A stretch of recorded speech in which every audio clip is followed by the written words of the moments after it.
always in our lives to lean heavily upon Thee. We realize this world is not our home. We ask, Father, that you'd bless us. It's in Jesus' name we pray. Amen. Anybody have any question, any comment? And this is not fair to ask you this sort of thing. I realize because it's been a while since we talked about, been a month since we dealt with the subject. Anybody have any question, anything that perhaps came to your mind that you'd like for us to think about as we... I've always wondered why there was not a complete between the Old Testament and New Testament, why there wasn't anything in the Bible about that period. Yes, sir. That is an excellent question. And it's a fascinating thing to contemplate. And, there's no way we can actually know what was on the mind of God with regard to that. We can put together, and the question was, why wasn't there anything in the Bible specifically between Malachi and Matthew? Why wasn't some note given with regard to that? If you think about it, it's really one of those, I guess you could say, unintended proofs of the inspiration of the Bible that we do have. And the reason I say that is that if it was left up to a human being to write the Bible, if the Bible's authorship was human-oriented, or human-originated, rather, we would certainly fill in that gap. Any of the great works of literature don't have a 400-year gap in them where nothing is said about what's going on. But what I think one conclusion we can draw from this gap in there is that God was working out in the scheme of redemption, in the plan of salvation. I'm not just that plan of salvation. Hear, believe, repent, confess, and be baptized. But the entire plan for redeeming mankind, Ephesians chapter 3 and verse 10. He was working out a plan that required this kind of space between Malachi and Matthew. You'll remember, and let's turn to Malachi for just a moment, the book of Malachi. If you'll remember, things had, after the return from Babylonian captivity, from the nation of Judah returning from Babylonian captivity. Yes, sir? It's during the silences where most people believe all the synagogues are set up locally to have the central temple of Jerusalem. Because the next thing we hear in Jesus' day is there's a synagogue in every city. Mm-hmm. Yeah, let me get to that. Let me approach that. That's a good question also. But what we have, you have the return from Babylonian captivity by the nation of Judah. And it was during the period of the Babylonian captivity that the synagogue was established in Babylon, because there was no way that the people could get to Jerusalem if there had been a temple there. The temple had been destroyed anyway by Nebuchadnezzar. So they established synagogues. The word synagogue is from the Greek word synagogue, which means to gather together. The synagogue was established to continue to teach the law of Moses to the people that were in captivity in Judea, Judean people that were in captivity in Babylon. Now, as far as the 10 northern tribes of Israel, those had been dissipated, spread all over the world during the period of the Assyrian captivity. So you had in Babylon the establishment of the synagogue. Now, when they were allowed to return after the 70 years of Babylonian captivity, when Cyrus, the king of Persia, facilitated their return from Babylonian captivity, they brought the synagogue back with them. They brought the synagogue back with them. So in Jesus' day, as you have mentioned, The synagogue was the center of religious activity for the Jewish people, those who were had the heritage of the tribe of Judah. The synagogue was that situation. That's where they went. That's what they did. So it's an interesting thing to think about. In addition to that, however, is the fact that the people of God, even after, as far as the 10 northern tribes in Assyria and the 2 southern tribes in Babylon, the people of God did not do a great job of maintaining faithfulness. The number of faithful people that maintained a strong relationship with God through the law of Moses, and that's the law that was in effect at that time, it was a very small number in comparison to the number of people that could have been faithful to God. You'll remember, I think, if you look back to Ezra and Nehemiah, those books, you'll see that it was less than 50,000 people, 49,987, I think, somewhere in that range, because the numbers are listed, that came back from Babylonian captivity to Israel, to Judah, when they were allowed to do so under the auspices of Cyrus, the Persian king. That's 50,000 people. Now, most scholars who look at this matter carefully from the point of view of numbers indicate that at the peak of the Babylonian captivity, the 70 years, remember you can read this in Ezekiel, they were kept in this is where the term ghetto was first used. They were kept in a place all together in Babylon by the river Chebar. Most people think that there were at least 2 million of them. Over the 70 years, they had developed up to a number of about 2 million people. Now, we don't have any hard evidence to be able to know that, but we do have the evidence in the book of Ezra that only 50,000 came back home. Now, of that 50,000, there was a righteous remnant. There was also a righteous remnant that stayed in the dispersion. But it was only a remnant. It was never the majority. It's sort of like in Matthew chapter 7, 13, 14, few there be that find it. There were few people that were relatively faithful. And when we look at Malachi, the last of the Old Testament books, you see that they weren't faithful. The majority were never faithful. And you have in Malachi chapter 3, verse 8, will a man rob God? Yet you have robbed me. But you say, in what way have we robbed you? In tithes and offerings. You are cursed with a curse, Malachi says, and he's speaking for God. You are cursed with a curse, for you have robbed me, even this whole nation. See this condemnation from the prophet. Prophet speaking for God. Here's a condemnation on God's people. These people who have been in captivity should have learned. Ezekiel preached to them in captivity. Jeremiah preached to them as they were going into captivity. And yet the majority of them didn't learn. He says, bring all the tithes into the storehouse, that there may be food in my house.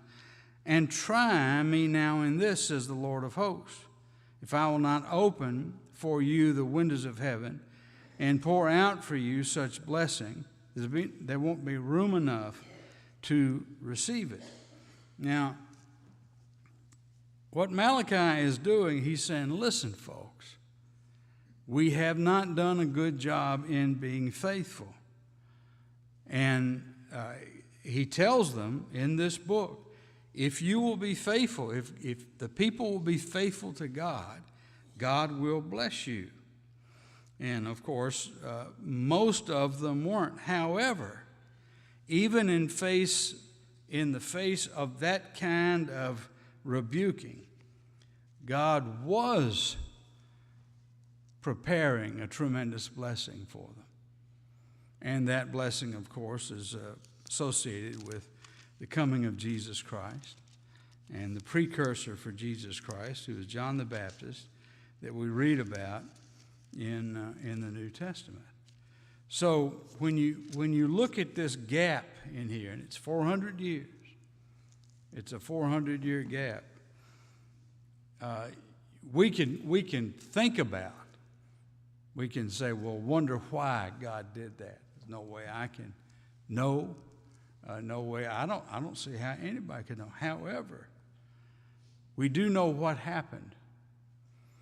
And it was evidently a situation where there had to be some time pass where things could develop in Palestine, in Israel, so that people would be able to accept the preaching of John the Baptist, who talked of Jesus, and then accept the work and preaching of Jesus.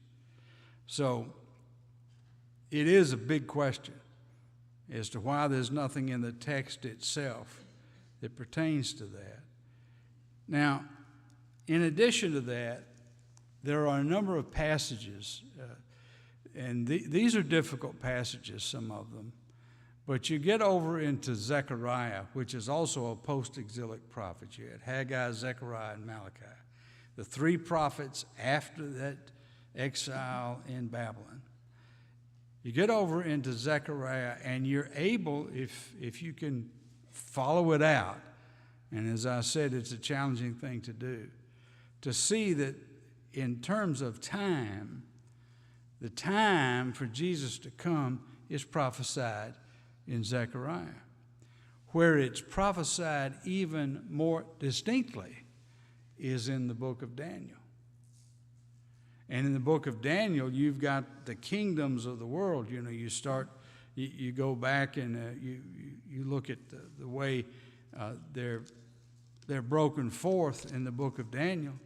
And when Daniel says in Daniel chapter 2 and verse 44 and following in there, when he starts talking about the time that in the days of these kings, that God would establish a kingdom that would never end. Well, there's never been a physical kingdom established that would never end, because all physical kingdoms or nations or governments, they all end. And we don't like to think about it, but that would include us. But you look at Daniel chapter 2, and Nebuchadnezzar's had this dream, and he can't find out what it means. He can't find out what it means because he goes to tell his fellows, you tell me what my dream means. And they say, well, you tell us the dream and we'll tell you what it means. And therein lied the rub. Nebuchadnezzar was too smart. He realized that if I tell you what I dreamed, then you'll make up something to fit what I've said. But no, we're not going to do that. What we're going to do is we're going to ask you to tell me the dream and the meaning of it. So look at Daniel chapter 2 for just a moment. Now, in the second year of Nebuchadnezzar's reign, Nebuchadnezzar had dreams. Now, Nebuchadnezzar is the guy who went to Judah and captured and brought back home. He kept trying to get them to work with him as a governmental overseer. And they wouldn't do it. So finally he had to conquer Judah, destroy Jerusalem, and bring the people home. He brought three groups home. And, Daniel's involved in that first group. But anyway, in the second year of Nebuchadnezzar's reign, Nebuchadnezzar had dreams, and his spirit was so troubled that his sleep left him. Then the king gave the command to call the magicians, the astrologers, the sorcerers, and the Chaldeans. Chaldeans, another name for the historical Babylonians, to tell the king his dream. So they came and stood before the king. The king said to them, I have a dream. My spirit is anxious to know the dream. And the Chaldeans spoke to the king in Aramaic, O king, live forever. Tell your servants the dream. We will give you the interpretation. The king answered and said to the Chaldeans, my decision is firm. If you do not make known the dream to me and its interpretation. You shall be cut in pieces, and your houses shall be made ash heaps. Nebuchadnezzar had this dream. It's kept him up. It's bothering him, and he won't tell them what it is. But he tells them, you've got to tell me. You've got to tell me what it is. However, if you tell me the dream and its interpretation, you shall receive from me gifts, rewards, and great honor. Therefore, tell me the dream and its interpretation. Well, the second time they said, you tell us a dream, we'll tell you. King answered and said, I know for certain that you would gain time, because you see my decision is firm. If you do not make the dream known to me, so he tells them again, you're gonna pay. It's going to be terrible. Verse 10 of Daniel 2, it says, the Chaldeans answered the king and said, there is not a man on earth who can tell the king's matter. Therefore, no king, lord, ruler has ever asked such thing of any magician, astrologer, or Chaldean. It is a difficult thing that the king requests, and there is no other one who can tell it to the king except the gods. Now, notice in verse 11 of Daniel 2, that's little g, and that's, of course, the gods that they paid attention to. And he says, whose dwelling is not with the flesh. For this reason, the king was angry and furious and gave the command to destroy all the wise men of Babylon. And the decree went out. We're going to kill them all. So the decree went out, and they began killing the wise men. And they sought Daniel and his companions to kill them. By this time, by the time you get to Daniel chapter 2, Daniel, one of these young men, along with Hananiah, Azariah, and Mishael, or Shadrach, Meshach, and Abednego, Daniel had been elevated to an important position. And it was recognized that he was as wise as any of their wise men, if not wiser. So the text says in verse 14, then with counsel and wisdom, Daniel answered Arioch, the captain of the king's guard, who had gone out to kill wise men of Babylon. He answered and said to Arioch, the king's captain, why is the decree from the king so urgent? Then Arioch made the decision known to Daniel. So Daniel went in and asked the king to give him time that he might tell the king the interpretation. In other words, Daniel goes and he asks for an appointment with Nebuchadnezzar. He says, I'm going to tell you what you're worried about. Then Daniel went to his house, made decision known to Hananiah, Mishael, and Azariah, his companions. They might seek mercy from the God of heaven concerning this secret, so Daniel and his companions might not perish with the rest of the wise men of Babylon. So they've been lumped in with those wise men. Nebuchadnezzar is going to kill them all. Then the secret was revealed to Daniel in a night vision. So Daniel blessed the God of heaven. And Daniel answered and said, blessed be the name of God forever and ever, for wisdom and might are his. And he changes the times and seasons. He removes kings and raises up kings. He gives wisdom to the wise and knowledge to those who have understanding. He reveals deep and secret things. He knows what is in the darkness, and light dwells with him. I thank you and praise you, O God of my fathers, that you have given me wisdom and might, and you have made known to me what we have asked of you, for you have made known to us the king's demand. So we may not ever understand why God allowed this period of time between Malachi and Matthew. But we know that he did, and it was not an accident. It was something that was done on purpose, because it's revealed in this passage. So Daniel went to Arioch, and this man was charged with destroying these wise men. Arioch brings Daniel to the king and said, I have found a man of the captives of Judah who will make known to the king the interpretation. And the king answered and said to Daniel, whose name was Belteshazzar. Now his Babylonian name was Belteshazzar. His Hebrew name was Daniel. Are you able to make known to me the dream which I have seen and its interpretation? And Daniel answered in the presence of the king, the secret which the king has demanded, the wise men, the astrologers, the magicians, the soothsayers cannot declare to the king. But there is a God in heaven who reveals secrets, and he has made known to King Nebuchadnezzar what will be in the latter days. Now, when a prophet uses the expression, the latter days, that's a reference to things that are going to happen in the future, the latter days. And so your dream and the visions of your head upon your bed were these. So Daniel's going to reveal the dream to him and the interpretation. Now, the reason this is so important is the king will know that that was the dream because he had the dream. He knows the dream. He knows what the dream was. He doesn't understand it, but he knows what the dream was. And so when Daniel tells him what the dream was, he'll know that Daniel's telling him the truth. He says, as for you, O king, thoughts came to your mind while on your bed about what would come to pass after this. And he who reveals secrets has made known to you what will be. But as for me, the secret has not been revealed to me because I have more wisdom than anyone living, but for our sakes who make known to you the interpretation of the king, that you may know the thoughts of your heart. So Daniel says, I'm not telling you, this hadn't been told me for my benefit. This hadn't been told because I'm smarter than anybody else. So that the king's astrologers and those fellows, they put themselves forward as being the smartest people in the room. We know all the answers. Daniel says, I don't know the answer, but God has revealed it to me. He said, the God of heaven has revealed it to me. He said, you, O king, were watching, and behold, a great image.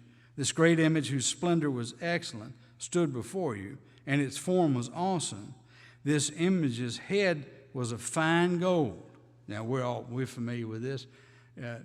Might not be in this VBS, but it's been taught in every VBS that's ever been about this image that Nebuchadnezzar had revealed to him. The image's head was of fine gold, its chest and arms of silver, its belly and thighs of bronze, its legs of iron, its feet partly of iron and partly of clay. You watched while a stone was cut without hands. Now, how do you cut a stone without hands? You know, every time I come up here, I come past the Rogers facility down there at the airport, and they cut stones down there, I believe. Well, they don't cut. They have to use implements. If a human being's cutting stone, he has to use tools. And what Daniel's saying here, here's a stone that was cut out without hands, which struck the image on its feet of iron and clay and broke them in pieces. Then the iron, the clay, the bronze, the silver, and the gold were crushed together and became like chaff from the summer threshing floors. The wind carried them away, that no trace of them was found, and the stone that struck the image became a great mountain and filled the whole earth. That's the dream. Daniel says that's the dream. So you've got this picture of a soldier, of a great warrior, head of gold, silver, bronze, iron, feet with partly clay and iron. He says, here's the interpretation. You, O king, are a king of kings, for the God of heaven has given you a kingdom, power, strength, and glory. And wherever the children of man dwell, or the beasts of the field and the birds of the heaven, he has given them to your hand and has made you ruler all of them. You are the head of gold. Now, if somebody says, that sounds strange that God made Nebuchadnezzar the king. There's no ruler that ever rules without God involved.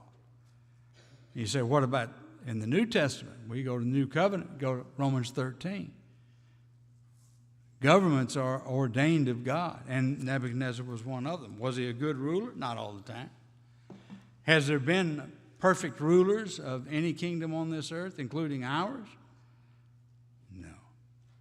He said, but after you shall arise another kingdom inferior to yours. So you got Babylon. Then he says, after you, another kingdom will arise inferior to yours. Then another, a third kingdom of bronze, which shall rule over all the earth. So if you look at that and just open your history books, you see that if you start with the Babylonian Empire, the next empire after that is the Medo-Persian Empire. Talking about that part of the world. Then after the Medo-Persian Empire, there's the Greek Empire. You know, when we studied this intertestamental period, we went through the Babylonian period, the Medo-Persian period, the Greek period, and then the Roman period. And what Daniel is doing here, Daniel's doing this is hundreds of years before these things take place. You know, Alexander the Great is the one responsible for putting together the Greek Empire. And his father, you know, Philip of Macedon started out, but then Alexander the Great put that thing together. And, you know, that's in the 4th century B.C. And so he says, the third kingdom of bronze, which shall rule over all the earth, and the fourth kingdom shall be as strong as iron, inasmuch as iron breaks in pieces and shatters everything. And like iron that crushes, the kingdom will break in pieces and crush all the others. Now, that is a description of the Roman Empire. That is a description of the Roman Empire, which took over everything in the world after the Greeks. And then he says in verse 41, whereas you saw the feet and toes, partly of potter's clay and partly of iron, the kingdom shall be divided. Yet the strength of the iron shall be in it, just as you saw the iron mixed with ceramic clay. Now, that's a fascinating thing. That Daniel here, back in the days of the Babylonian Empire, is prophesying not only that Rome is going to come in, it doesn't mention Rome, but that's if you just take periods of time and follow them out. He says this Roman Empire is going to be a divided empire. And it was a divided empire. That's how they organized that empire. Now, when it was a republic, it was smaller.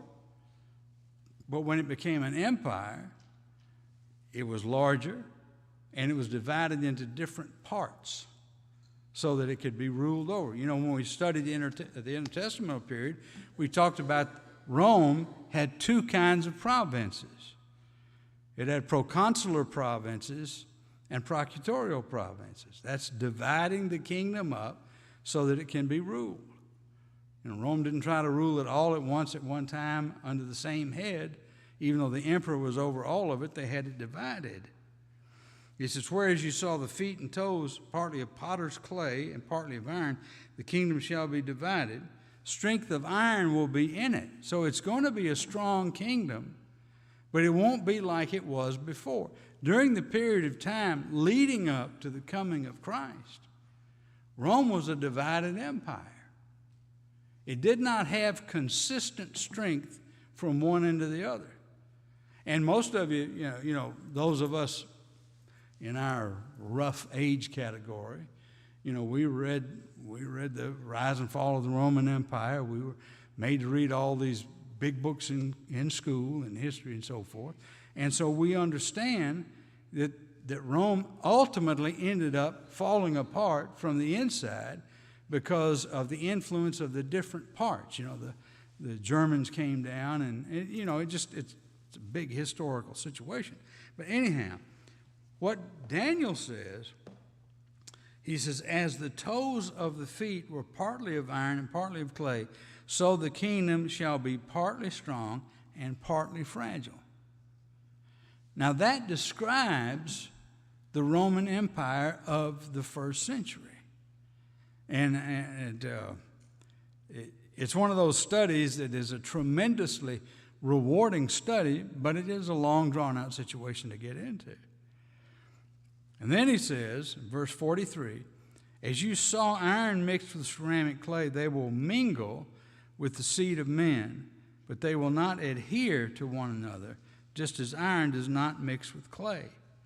Now you can just imagine Nebuchadnezzar standing there listening to Daniel reveal to him what he saw in all this detail.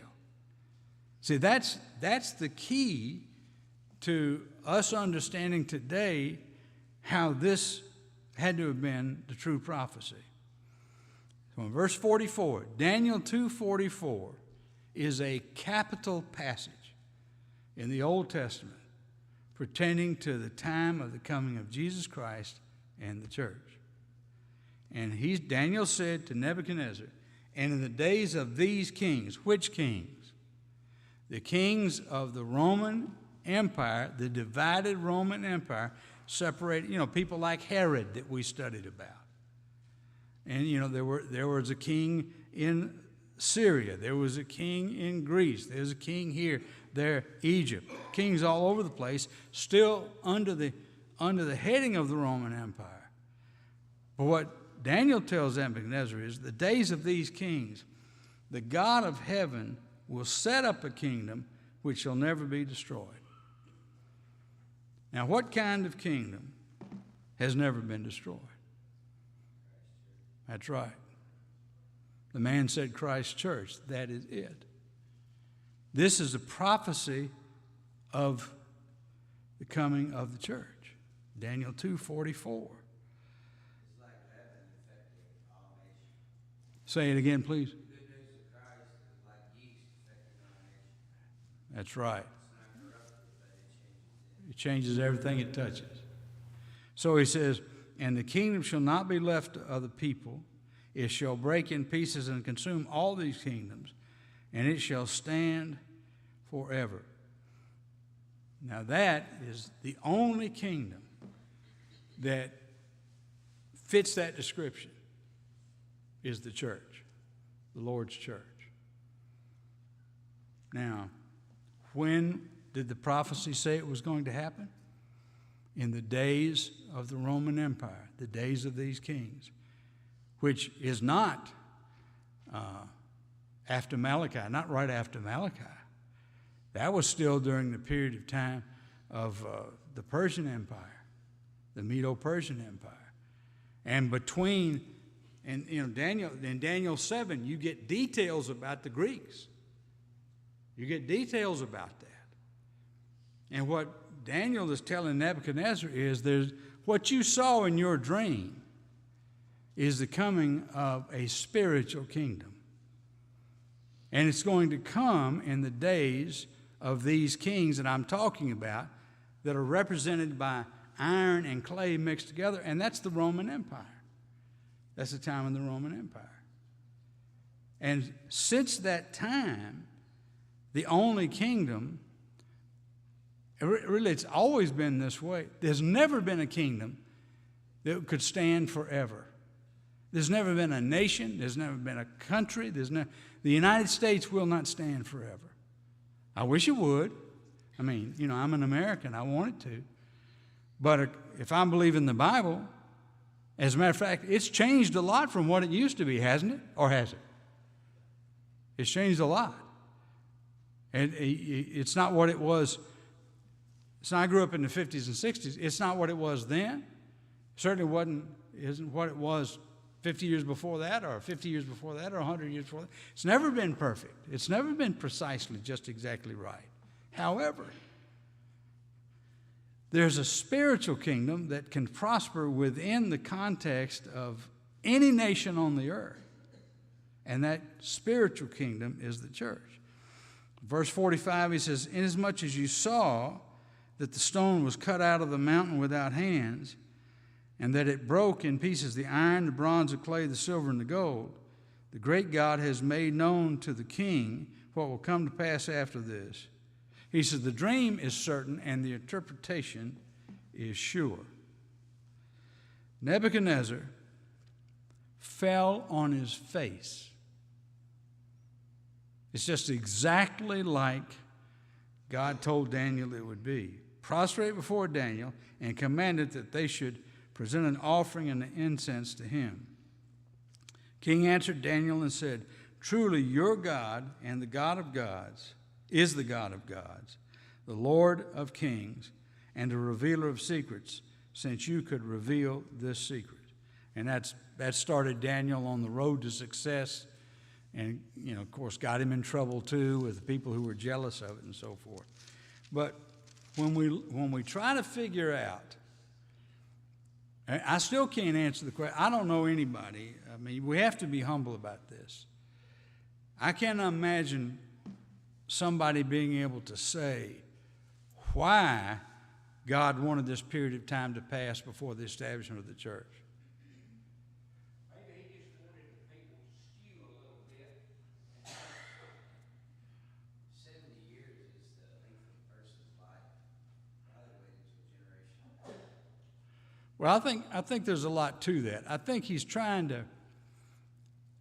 If we were to, we're talking about guessing, aren't we? Sort of. We got some information. But it's like you said, there's some people, according to Malachi, he says, will a man rob God? What was the answer? Yes. He'll try. The thing is, maybe God was letting some people get out of the way. You know, somebody said, we make a lot of progress, but we got to have some funerals first. You ever heard that expression? So the point is, of course, we might not know how God was thinking about to do this. At least I don't know. But I do know this. He said when it was going to happen. He did the same thing with children of Egypt. Say it again. With children of Egypt, slaves brought out of Egypt, he ran them around till the only two faithful left. Everybody else died out. That's right. The original people died out. And he does that from time to time. Done it more than once, that's right. But the point is, I'm not surprised that, well, actually, I would be surprised if it wasn't 400 years. And I'm not talking about the number of years, but I know according to this prophecy that the church was established during the days of the Roman Empire. Some say, it doesn't say Roman Empire. It says days of these kings. Well, if you start with Babylon, Medo-Persia, Greece, the next one's Rome. I mean, these are not, we're not guessing when, some history is a guess. But that's not a guess. Because all you got to do is go to Italy and Greece, and you can see the remnants of those kingdoms, those empires. And so when in Daniel 2:44, this is what lets us know that the coming of Jesus, when Jesus being born of a virgin, Matthew chapter 1, verse 22 and 23, that's not accidental. That's on schedule. As a matter of fact, one of the passages that sometimes you ever wake up in the middle of the night and realize you don't know what you thought you knew? And you think, man, I don't know. But the thing is, God said it would happen at the right time. We're going to talk about faith this morning a little bit. In Galatians 4:4, Paul said, but when the fullness of the time was come,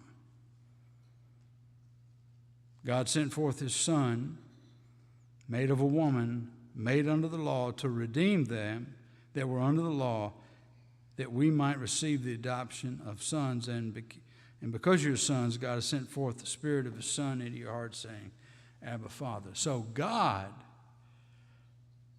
has a timetable. And he doesn't always reveal it to us, but he has in the book of Daniel. And in case we didn't get it, he says in Galatians 4:4 that in the fullness of time. That means at the right time.